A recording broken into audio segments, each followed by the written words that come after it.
ابھی ایران میں بے حجابی کا فتنہ گزشتہ 1 یا 2 سال سے جاری تھا، مسلسل عورتیں ننگی ہو کے بازاروں میں آ جاتی، پھر پولیس ان کو پکڑتی، پھر علماء مخالف تقریریں کرتے، مذمت کرتے، عوام کو اظہار نفرت کرتے ان بے حجاب عورتوں کے بارے میں، لیکن فتنہ نہیں بن رہا تھا۔ فتنہ بنا ایک لاش سے۔ میسا امینی ایک کردی عورت تھی تہران کے اندر، جو پہلے سے آپریشن ہوا تھا، ٹیومر تھا اس کا، اور وہ اب نارمل سی تھی جسمانی طور پر۔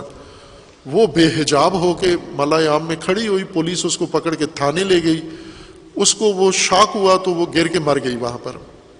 وہ لاش علم بن گئی ایران کے اندر، وہ فتنہ جو کنٹرول نہیں ہو رہا، اور اس نے بہت بری شکل اختیار کر لیا اس لاش نے۔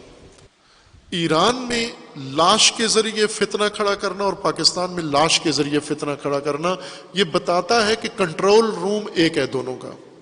ایک جگہ سے یہ پالیسی، ایک جگہ سے یہ حرکت ان کو بتائی جا رہی ہے۔ اس بارے میں میں نے کتاب لکھی تھی 2009 میں، والوٹ ڈیفیٹڈ ریولوشن ان ایران، اردو میں تھی لیکن بعض دوستوں نے اس کو ترجمہ کر کے چھاپ دیا، اردو والی ابھی تک نہیں چھپی، متاب میں دفن ہے، اب تو شاید اس کی ہڈیاں بھی گل گئی ہوں گی۔ کتاب اردو میں تھی، لکھی اردو میں تھی، تدوین اردو میں ہوئی، انگلش میں اس کا بعض دوستوں نے ترجمہ کیا، وہ انگلش والی چھپ کے تقسیم بھی ہو گئی، اردو والی ابھی بھی سامنے نہیں آئی۔ وہی اس میں پورا میں نے ذکر کیا کہ تھنک ٹینک کہاں ہے، اس ادارے کا امریکہ میں نام لیا، یہ فلاں ادارہ ہے، اس کے اندر یہ نظریہ بنا ہے، اس کے مبلغین آئے ہیں دبئی میں آ کر انہوں نے کلاسیں لے کر ان کو ٹرینڈ کیا ہے کہ آپ نے اس طرح سے ریولوشن جا کر شروع کرنا ہے، اور اس میں یہ چیزیں، اور اس میں لاشوں کا خصوصی ذکر ہے کہ بیچ میں حتماً لاشیں جذبہ ابھارنے کے لیے، شعلے بڑھکانے کے لیے لاشیں ضروری ہیں۔ یہ لاشیں مخالفین خود گراتے ہیں۔ اب یہ صحافی کتنی تدبیر سے باہر بھیجا گیا، فوجی ارکان نے بھی کہا کہ اس کو پیگیری کرو، یہ کیسے گیا، اس کو تو یہاں کوئی تھریٹ نہیں تھی۔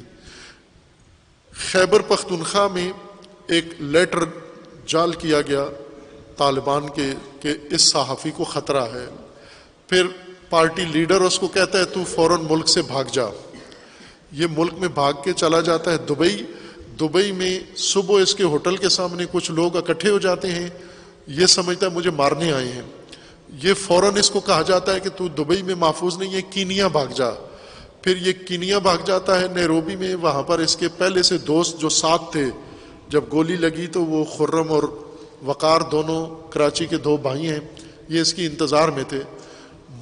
گولی کہاں لگتی ہے ایک پاکستانی کو کینیا میں، کہاں گولی لگتی ہے؟ ایک بالکل کچے راستے پر، غیر آباد راستے پر، اور وہ بھی نیروبی سے 100 کلومیٹر دور۔ وہاں کیا جواز بنتا ہے ایک پاکستانی غیر ملکی صحافی کا اس کچے علاقے میں جہاں مقامی لوگ ڈر سے نہیں جاتے، وہاں یہ کیا لینے گیا ہے یہ صحافی؟ ظاہر ہے جنہوں نے لاش چاہیے تھی، جن کو ایک طرف سے مارچ کرنا تھا، مارچ کے اندر لوگوں کو فوج کے خلاف میدان میں لانے کے لیے لاش چاہیے تھی، چونکہ لاش بھڑکاتی ہے۔ جیسے ایران میں لاش نے جو نتیجہ دیا وہ فوق العادہ ہے۔ ایران میں جو مظاہرے ہو رہے ہیں، مخالفت ہو رہی ہے، بے حجابی کا فتنہ، اس کی لیڈرشپ نہیں ہے، کوئی رہنما نہیں ہے اس کا، بغیر لیڈرشپ کے یہ مظاہرے ہو رہے ہیں۔ کون لیڈ کر رہا ہے؟ لاش، میسا امینی کی لاش مظاہروں کو لیڈ کر رہی ہے۔ چونکہ ایران میں انہوں نے لاش کے ذریعے یہ نتیجہ لیا تھا، اسی تھنک ٹینک نے، اس تھنک ٹینک نے یہاں کے لیے بھی ان کو یہی سبق دیا کہ جب تک لاش بیچ میں نہیں آتی جذبہ نہیں ابھرے گا۔ بے نظیر کی لاش نے الیکشن جتوا دیا، فلاں کی لاش نے لوگوں کو متحد کر دیا، فلاں کی لاش نے فوج کے خلاف لوگوں کو نکال دیا۔